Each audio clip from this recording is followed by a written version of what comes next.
오늘은 와서 아침을 먹어라 라는 제목을 가지고 말씀을 듣도록 하겠습니다. 여러분 유튜브 그 영상을 보게 되면 이제 시작하기 전에 광고가 나옵니다.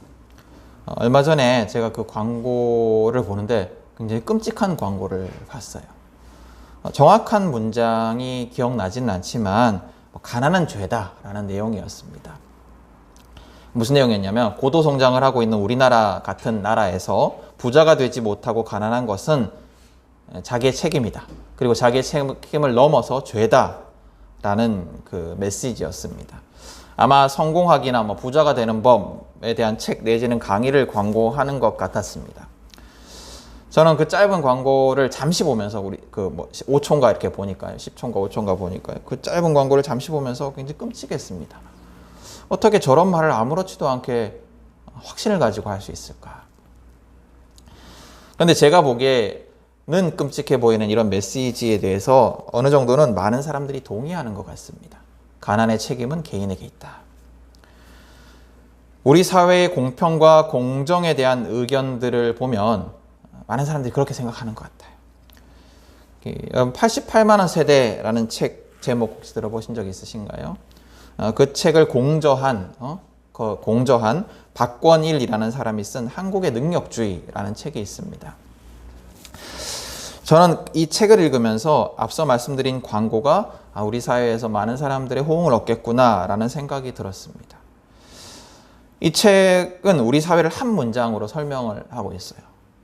우리 사회는 불평등은 참아도 불공정은 못 참는 사회다. 불평등은 참아도 불공정은 못 참는 한국 사회. 여러분은 이 문장에 대해서 어떻게 생각하세요? 여러분들도 불평등은 당연하다 생각하지만 불공정에 대해서는 참을 수 없으십니까? 많은 사람들이 이 문장에 동의하는 것 같아요.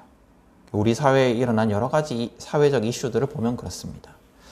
몇 년 전에 소위 인국공 사태라는 것이 있었습니다. 인천국제공항 비정규직 직원들 중에서 보안검색 요원들을 정규직화하기로 하면서 소위 인국공 사태가 벌어졌습니다. 사태라 할 만한 일이 벌어졌어요. 그래서 정규직 노조에서도 반대 성명을 하고 공기업 준비하는 공시생들이 막 또 난리를 치고 그 자기 분노한 의견들을 막 표현하고 이랬습니다. 왜 합당한 노력도 하지 않은 사람들을 어려운 시험을 치르고 합격한 사람들과 동등한 대우를 해주냐? 라는 거였습니다. 정규직화를 비판하고 반대하는 사람들의 생각은 이러했습니다. 자신의 능력에 따라서 불평등한 대우를 받는 것은 당연하다. 자신의 능력에 따라서 불평등한 대우를 받는 건 당연하다. 근데 이것을 평등하게 만들려고 하는 것은 불공정이다. 여러분 어떻게 생각하세요? 그런 것 같죠, 그죠? 우리나라 사람들은 대부분 이런 생각에 동의하는 것 같습니다. 앞서 말씀드린 박권일의 책에 인용된 한국종합사회조사라는 조사에 따르면 우리 국민들은 한국의 소득 격차가 너무 크다라는 문항의 92.8%가 매우 그렇다 혹은 다소 그렇다라고 대답을 했어요. 우리나라 사람들의 92.8% 대부분이 우리나라는 소득 격차가 너무 크다라고 생각하고 있습니다. 근데 이게 언뜻 보면 그럼 우리나라 사람들은 대부분 뭔가 이 불평등에 대해서 심각하게 인식을 하고 있구나, 평등한 사회를 지향하고 있구나 라고 생각하기가 쉬운데 그런 의미가 아닙니다. 2018년 한국리서치에서 시행한 한국사회 공정성 인식조사 보고서에 따르면 우리나라 응답자의 66%가 능력과 노력에 따른 보수의 차이가 클수록 좋다. 능력과 노력에 따른 보수의 차이가 클수록 좋다라고 대답을 했습니다. 이 응답은 연령이나 소득의 격차, 그 다음에 정치적 성향의 그 차이를 떠나서 공통적인 패턴을 보이는 응답이었어요. 그러니까 우리 사회의 어떤 계층이든 간에 어떤 연령이든 간에 이런 생각을 다수가 가지고 있다라는 거죠. 또 전 세계 사회과학자들의 학술 프로젝트인 세계 가치관 조사라는 것이 있습니다. 2010년부터 2014년까지 행한 6차 세계 가치관 조사에 따르면 소득 불평등에 대한 인식 조사에서 우리나라의 경우 평등의 찬성한 비율, 소득 불평등에 대해서 조사를 했는데 평등에 찬성한 비율이 23.5%, 우리나라 같은 경우에. 그 다음 불평등에 찬성한 비율이 58.7%였어요. 그러니까 소득은 불평등해야 된다라고 생각하는 사람이 58.7%, 평등해야 된다라고 생각하는 사람이 23.5%였다라는 거죠. 근데 이 불평등에 찬성한 응답이 한국이 대부분의 조사 대상 국가들보다, 또 심지어는 뭔가 능력주의라고 하면 떠오르는 대표적인 나라인 미국보다 더 높았습니다. 우리나라 사람들은 미국보다 더 능력주의 사회를 지향하는 거예요. 이제 이게 6차 조사였고요. 이제 7차 조사가 2017년부터 2020년까지 행해졌는데, 7차 조사의 경우 불평등 응답 비율이 더 높아져서 64.8%가 소득 불평등에 찬성했습니다. 그리고 12.4%만 평등에 찬성했어요. 엄청나게 높은 수치라고 합니다. 통계학적으로 보면. 이 같은 조사에 따르면 우리나라는 능력에 따라서 불평등한 소득을 얻는 것을 당연하게 여기는 사회입니다. 물론 능력주의적인 생각, 소위 능력주의라고 하는데, 능력에 따라서 뭔가 경제적으로든 사회적으로든 지위를 차등해서 분배하는 것이 옳다. 능력이 더 뛰어난 사람이 더 많이 가져가는 것이 옳다라고 생각하는 것을 능력주의라고 하는데, 이런 능력주의적인 생각은 우리나라뿐만 아니라 전 세계적인 인식이기는 합니다. 자본주의 사회에서 이건 아주 진리처럼 여겨져요. 더 생산성이 높은 사람이 더 많은 것을 가져가는 것이 당연하다라고 생각을 합니다. 그러나 우리나라는 전 세계적인 보편적인 생각이긴 하지만, 우리나라는 여타 다른 나라들보다 더 심하게 이런 인식을 가지고 있다는 거죠. 더 극명하게 이런 인식을 가지고 있다는 거죠. 그래서 개인의 능력에 따라서 사회적, 경제적 보상을 차등 지급받는 것을 의심 없이 당연하게 여깁니다. 대신에 어떤 거에 분노하냐 하면, 이 과정을 불공정하게 만드는 것에 분노합니다. 능력에 따라서 차등적으로 뭔가 소득을 얻고 지위를 얻는 것은 당연한데, 이게 공정하게 행해지지 않았다라고 생각할 때 사람들이 막 분노해요. 우리나라 사람들은. 그런 논리로 그런 생각으로 많은 사람들이 인국공 사태, 또 여성 경찰관 임용, 또 조민 사건, 이런 것들에 대해서 크게 분노하는 겁니다. 공정하지 않다라고 생각하기 때문에. 그리고 이런 인식은 우리 사회의 차별 인식과도 연결이 됩니다. 가난한 사람들은 그들의 능력이 모자란 것이기 때문에 그들 잘못이다 라고 생각해요. 여러분 어떠신 것 같아요? 우리나라 사람들의 대부분이 그렇게 생각을 한다라는 거죠. 그래서 가난한 나라에서 온 외국인 근로자, 난민들을 차별해요. 이 사람들은 능력이 없다라고 생각하기 때문에. 이 사람들은 뭔가 그렇게 가난할 만한 이유를 가지고 있다고 생각하기 때문에. 또 능력이 없다고 생각하는 장애인들을 차별합니다. 또 소수자들을 차별합니다. 그들의 가난이 그들의 책임인데 왜 세금을 들여서 그들을 도와야 하는가? 왜 우리 세금을 들여서 난민을 도와야 되고, 왜 우리 세금을 들여서 장애인을 도와야 되고, 장애인에 대해서는 시혜적인 관점을 가지고 있어서 조금 다르긴 하지만, 어쨌거나 전체적으로 그렇게 생각을 하는 거예요. 그런 논리 속에서 오늘 설교를 시작하면서 말씀드린 그런 광고와 같은 문구도 등장을 하는 겁니다. 왜 우리 사회가 전 세계적으로 특출나게 소위 능력주의에 경도된 사회가 되었을까? 아까 말씀드린 그 책의 저자인 박권일은 그의 책에서 여러 가지 이유를 들고 있는데, 그 중에 제게 좀 의미 있게 다가왔던 이유는 이거였어요. 우리 사회가 다양한 삶의 목표가 없는 사회이기 때문이다 라는 거예요. 그러니까 우리 사회에는 명문대를 거쳐서 대기업, 전문직이라고 하는 그런 성공 방정식이 있어요. 그래서 모든 국민들이 그 목표를 위해서 달려갑니다. 하나도 예외 없이. 모든 국민들이 좋은 학교, 좋은 직장, 좋은 전문직, 그래서 부자가 되는 것. 이게 다 삶의 목표예요. 그래서 그 목표를 달려가는데 중도에 탈락한 사람들은 자기를 비하하면서, 혹은 자기가 얻지 못한 목표를 신포도, 이솝우화에 나오는 신포도라고 이제 위안하면서, 소위 정신승리를 하면서 이렇게 살아가요. 자기를 비하하거나 혹은 정신승리를 하면서. 그리고 그 목표를 달성한 사람들을 부러워해요. 그러면서 그 성공한 사람들이 많은 대가를 차지하는 것을 당연하게 생각하고 그 목표에 이르지 못한 자기를 자책합니다. 실패한 자기를 비하하고 자괴감에 빠져요. 또 억울하면 성공해라 라는 말을 진리처럼 여깁니다. 그러나 여러분, 능력주의는 결코 진리가 아니에요. 능력주의는 결코 공평하지가 않습니다. 결코 공정하지도 않아요. 많은 사람들이 공평한 시작점만 주어진다면 능력에 따라서 대가를 차등 지급하는 것이 옳은 것이 아니냐. 공평한 시작점만 있다면, 누구나 다 똑같은 시작점에서 출발만 한다면 능력주의는 당연한 것이 아니냐, 좋은 것이 아니냐라고 생각을 합니다. 그러나 여러분 생각해 보세요. 능력주의를 공정하게 만든다는 그 공평한 시작점이라는 것은 절대 실제할 수가 없습니다. 태어나면서부터 어느 가정에 태어나느냐, 어떤 부모를 아래에서 태어났냐, 어떤 부모를 가졌느냐, 또 어떤 경제적인 뒷받침을 받았느냐에 따라서 삶은 시작부터 공평하지가 않아요. 또 삶은 과학적이지가 않아서 우리는 노력하면 그에 합당한 대가를 얻을 것이라고 기대하지만, 여러분 성공 이야기들을 이렇게 쭉 읽어보면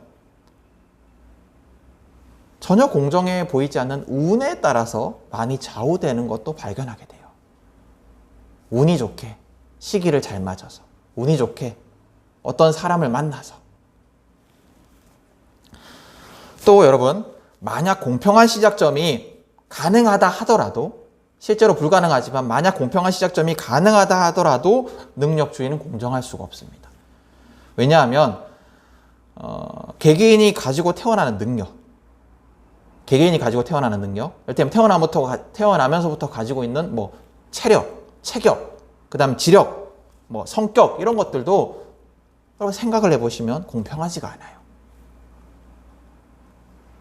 어떤 사람이 체격이 좋아요. 근데 그 사람은 체격이 좋을 만한 이유가 있나요? 어떤 사람이 지력이 높아요. 똑똑해요. 그 사람은 똑똑할 만한 이유가 있나요? 아니에요. 그런 것들은 어떤 자기의 노력으로 획득된 것이 아닙니다. 내가 가지고 있는 능력이 마땅히 내가 가지고 태어나야 할 만한 그런 타당한 이유가 있지를 않아요. 그건 다 그냥 우연히 혹은 선물로 주어진 것입니다. 그러므로 내 능력에 따라서 대가를 얻는 것이 당연하다, 공정하다라고 생각하는 능력주의는 사실은 공정하지가 않습니다. 이런 능력주의 사회에 오늘 성경은 중요한 메시지를 전하고 있습니다. 오늘 성경에는 우리가 가진 능력주의 사고로 볼 때 비난받아 마땅한 베드로가 등장을 합니다.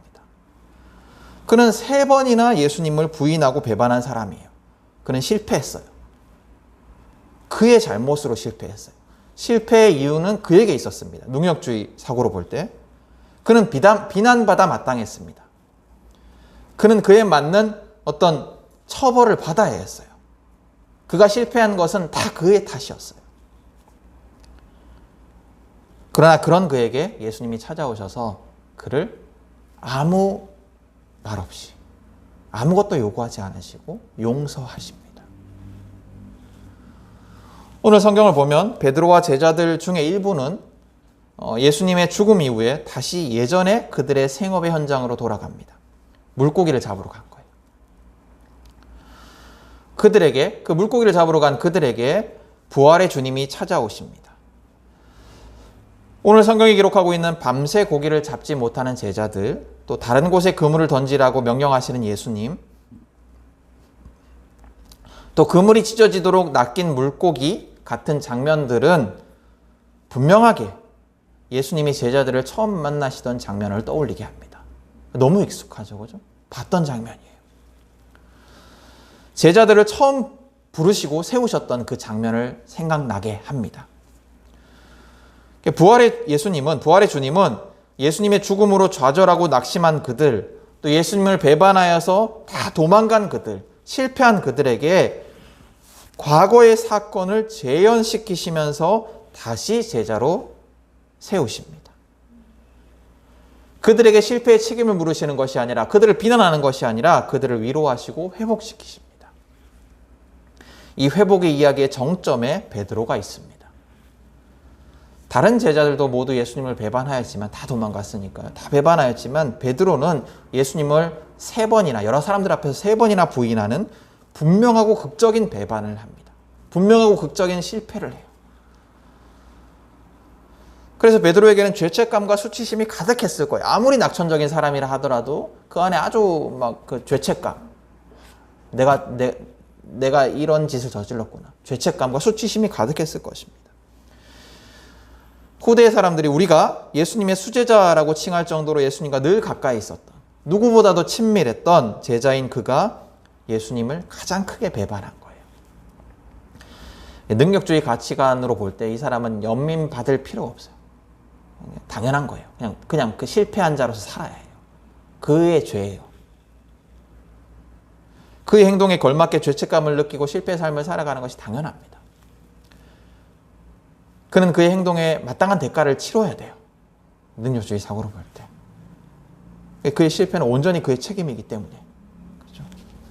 근데 예수님은 그 베드로에게 따뜻한 식사를 대접하십니다. 여러분 상상해 보세요. 밤새 물고기를 낚기 위해서 애를 썼습니다. 흔들리는 배 위에서 바람을 맞으면서 지치고 배고팠을 거예요. 그런 지치고 배고픈 몸에 따뜻한 식사, 따뜻한 식사는 정말로 그 자체로 큰 위로가 됐을 겁니다. 더군다나 예수님을 배반한, 그래서 실패한 자들에게 대접하시는 예수님의 식사는 용서와 회복을 베푸는, 용서와 화해를 베푸고 회복을 베푸는 더할 나위 없는 위로의 식사였을 것입니다. 그리고 예수님은 베드로의 3번의 부인을 용서하고 회복하기 위한 3번의 질문을 하십니다. 나를 사랑하느냐? 거듭되는 질문과 답변 속에서 베드로는 예수님의 깊은 용서와 회복을 느꼈을 것입니다. 여러분, 예수님은 3번의 질문과 대답 속에서 절대 베드로를 책망하지 않으세요. 베드로의 실패에 대해서 말씀하지 않으십니다. 베드로의 실패를 비난하거나 벌하지 않으십니다. 넌 그거밖에 안 되냐? 그런 능력밖에 없는 사람이 어떻게 내 제자가 되겠냐? 말씀하지 않으십니다. 그를 용서하시고 회복시키십니다. 그리고 다시 그를 예수의 양떼를 먹이는 자로서, 예수님을 대신한 목자로서 부르시고 세우십니다. 실패를 지적하는 것이 아니라 실패를 넘어서 더 굳건한 제자로 다시 세워주십니다.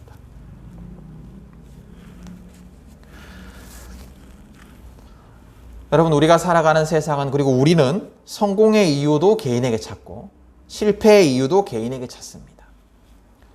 성공한 사람은 그의 능력 때문이라고, 또 실패한 사람도 그의 능력 때문이라고, 그렇게 개인을 찬사하기도 하고 개인을 경멸하기도 합니다. 그러나 예수님은 다르십니다. 예수님은 우리가 찬사에 맞지 않는 그 성공한 자의 교만을 꾸짖으시고, 우리가 비난하고 경멸에 맞지 않는 그 실패한 자의 좌절을 위로하시고 용서하십니다. 여러분, 그리스도인은, 우리 그리스도인은 자기의 모든 것이 자기의 것이 아니라 창조주의 선물임을 기억하는 자들입니다. 우리는 그런 자예요. 모든 세상의 사람들이 내 것이다, 내 능력이다 라고 여기는 것에 대해서 우리는 모두가 하나님께서 내게 주신 것이다, 하나님의 선물이다 라고 고백하는 자들입니다. 내게 주어진 모든 환경, 운, 태어나면서부터 가진 능력까지 다 하나님의 것이에요. 하나님이 내게 주신 것이에요. 하나님의 선물이에요. 그래서 그런 것을 기억하는 그리스도인이라면 모든 것이 내 것이 아니기 때문에 우리의 삶이 대단하진 않을지라도 성공과 부를 소유하게 되었을 때 그것을 나의 자랑으로 삼아서는 안 돼요. 내가 가진 성공과 부를 나의 자랑, 나의 능력의 자랑으로 삼아서는 안 됩니다. 모든 것이 아무 대가 없이 내게 주어진 선물이기 때문에 자랑이 아니라 감사해야 합니다. 또 내가 가진 것이 보잘것없고 내 인생이 실패한 인생 같을지라도 자책하거나 좌절해서는 안 됩니다. 그것은 온전히 내 잘못이 아니에요. 당신이 잘못해서 그런 것이 아니에요. 여러분이 잘못해서 그런 것이 아니에요. 예수님은 그런 나를 연민하시고, 그런 실패한 나를 연민하시고 위로하십니다. 나를 회복시키시고 다시 일으켜 세우십니다. 그리고 그렇게 다시 일으켜 세워진 우리, 또 겸손한 우리, 나의 자랑이 아닌 감사의 삶을 살아가는 우리는 그 예수님의 시선으로 세상을 바라봐야 합니다. 우리는 성공한 자의 능력을 찬양하고 부러워하는 삶이 아니라 내게 주어진 것에 감사하는 삶을 살아야 합니다. 실패하고 무능해 보이는 자들을 경멸하는 것이 아니라 그들을 위로하고 힘을 주고 일으켜 세우는 삶을 살아야 합니다. 여러분, 세상의 모든 사람들은 누구도 빠짐없이 하나님의 사랑의 대상입니다. 세상 모든 사람들은 예수님이 십자가에서 죽기까지 사랑하신 자들이에요. 생명 바쳐 사랑하신 자들입니다. 누구도 비난받아 마땅한 사람은 없습니다. 누구도 차별받아 마땅한 사람은 없습니다. 우리 모두는 예수님이 사랑하시고 연민하시는 자들이기 때문입니다. 여러분, 실패한 제자들에게 찾아오셔서 친절한 식사를 베푸신 예수님이 우리 사회의 실패한 자들, 연약한 자들, 차별받는 자들을 찾아오십니다. 그런 제자들을 찾아오셨던 예수님이 지금 우리 사회에 그런 자들을 찾아오십니다. 그들의 일상의 삶 속에 찾아오십니다. 예수님이 제자들의 고기잡이 현장에 찾아오셨듯이 예수님은 세상의 모든 실패하고 연약하고 차별받는 자의 삶 속에 거하십니다. 우리는 그 예수님을 볼 수 있어야 해요. 낮은 곳에 거하시는 그 예수님을 볼 수 있어야 합니다. 그곳에 계신 예수님, 소외되고 차별받고 실패한 자들 가운데 거하시는 예수님을 모든 사람들이 보지는 못해요. 보는 사람이 따로 있습니다. 오늘 성경에서 물고기를 낚는 제자들에게 찾아와서 말을 거시는 부활의 주님을 알아본 자가 예수를 사랑하는 제자밖에 없었듯이 말입니다. 연약한 자들을 찾아오시는 예수님을 알아보는 이는 적습니다. 그러나 알아본 자가 외치면 모든 자가 알아볼 수 있어요. 예수의 사랑하는 제자가 저분이 주님이시다라고 외쳤을 때 모든 제자들이 알아본 것처럼 알아보는 자가 외치면 모든 자가 그곳에 계신 예수님을 발견할 수가 있습니다.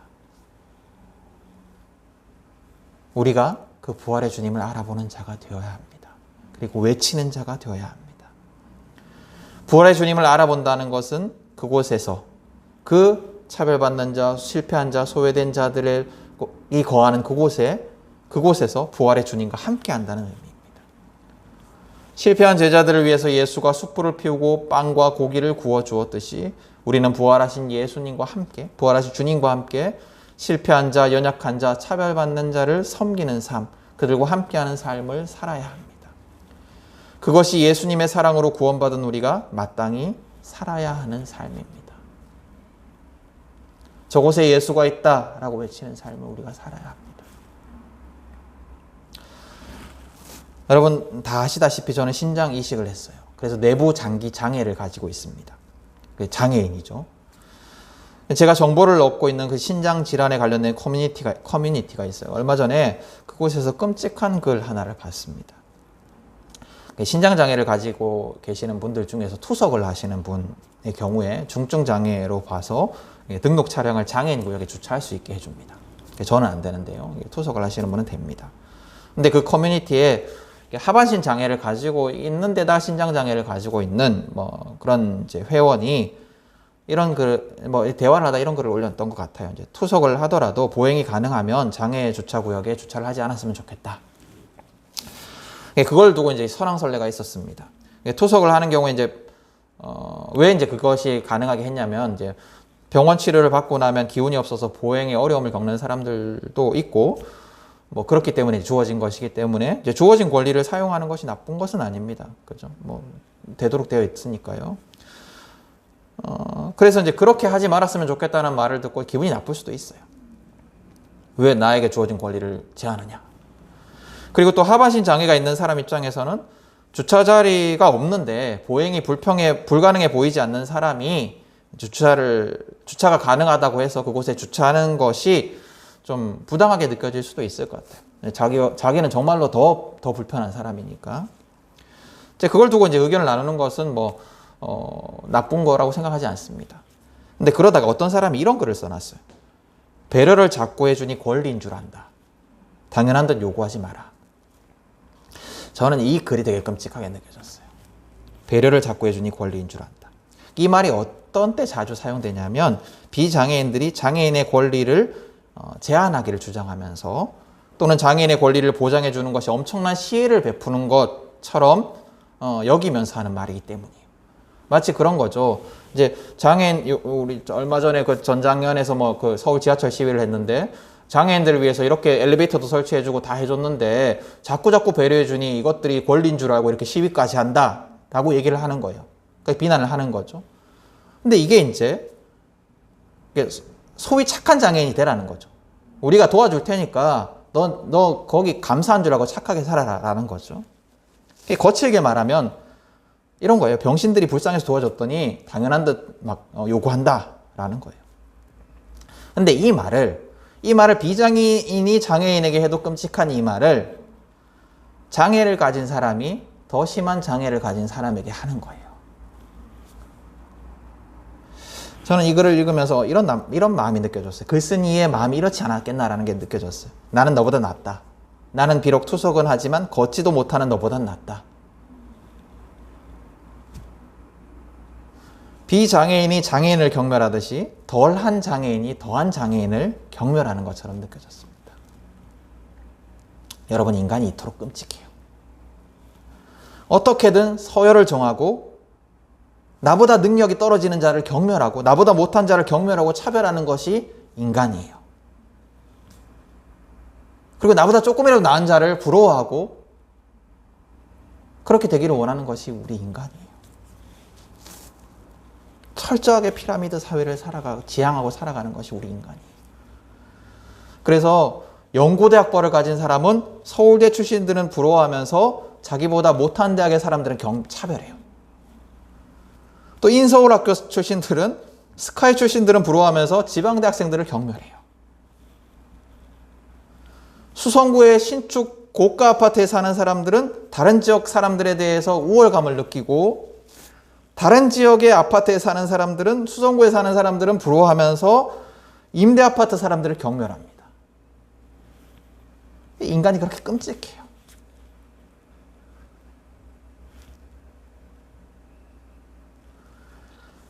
왜 그렇게 서열을 나누고 그렇게 차별을 하고 또 경멸을 하느냐? 다 그 사람의 부와 학력이 그 사람의 능력에 합당한 대가이고 그 성공이 그 사람의 유능함을 보여준다고 생각하기 때문이에요. 내가 이 위치에 있을 만큼 유능한 사람이다. 나보다 못하는 사람을 내가 차별해도 된다. 나보다 더 능력이 뛰어난 사람을 부러워할 수밖에 없다. 이런 거예요. 그런 사회에서 실패한 자, 가난한 자, 외부자, 외국인 노동자들, 가난한 나라에서 온 외국인 노동자들, 외국인 다문화 가정, 또 소수자, 이런 사람들은 언제나 차별과 경멸의 대상이 될 수밖에 없어요. 그들은 차별받아 마땅한 능력이 없는 사람들이라고 여기기 때문에. 여러분, 우리가 살아가는 세상이 이렇습니다. 그러나 우리 그리스도인들은 절대 그런 세상의 가치관에 동조해서는 안 됩니다. 우리는 그런 세상 속에서 다른 삶을 살아야 합니다. 성공했다고 해서 좋은 학벌, 좋은 직장을 가졌다고 해서 좋은 능력을 가졌다고 해서 얻는 부당한 특권을 거부하고 또 그런 자들에게 그렇게 부당한 특권을 가지고 있는 자들에게 부당한 특권을 내려놓으라고 요구하고 또 가난하고 차별받고 소외된 자들을 찾아가서 그들을 위로하고 섬기는 삶을 살아야 합니다. 예수님처럼 우리가 살아야 합니다. 여러분, 부활의 주님은 보잘것없고 가망 없고 실패한 제자들을 찾아오셔서 그들을 다시 일으키셨습니다. 그 부활의 주님이 보잘것없는 나를 찾아오셔서 구원해 주셨습니다. 그 부활의 주님이 능력주의라는 신을 섬기는 세상에 실패한 자들, 연약한 자들, 가난한 자들, 차별받는 자들, 소외된 자들을 찾아오십니다. 여러분, 우리 부활의 주님과 함께 그곳에 거합시다. 예수님과 함께 위로와 섬김의 삶을 살아갑시다. 그것이 부활의 주님이 우리에게 원하시는 삶의 모습일 것입니다. 오늘 실패한 자를 찾아오셔서 위로하시고 용서하시고 다시 일으켜 세우시고 사명을 주신 부활의 주님의 모습이 우리의 삶에 새겨지기를 원합니다. 부활의 주님과 함께 세상과는 다른 삶을 살아가는 우리 모두가 될 수 있기를 축복합니다.